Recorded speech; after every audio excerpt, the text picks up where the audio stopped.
আরে মনি, তুমি এখানে? আর এই ছেলে কে? আর এই ছেলের হাত ধরে রাখছো কেন? আর রশিদ, তুমি এখানে? আর এই ছেলে তো আমার বয়ফ্রেন্ড হয়। আবে তুই কারা রে?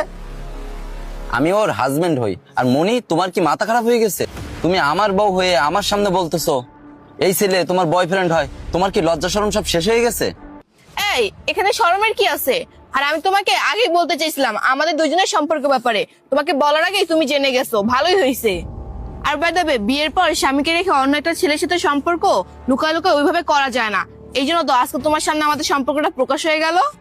এই ডেলিভারি বয়, তুই আবার মন খারাপ করিস না। মনি না তোর নামে আমাকে অনেক প্রশংসা করছে, বলছে আমার হাজবেন্ড অনেক কষ্ট করে, অনেক পরিশ্রম করে আমার জন্য। সে দিন রাত পরিশ্রম করে আমার স্বপ্ন পূরণ করে। একটা ফকিন্নিকে আমি বিয়ে করছি, সে সব স্বপ্ন পূরণ করতে পারে না। তো আমি ভাবলাম কি, দেখতে হবে তো মনি এত প্রশংসা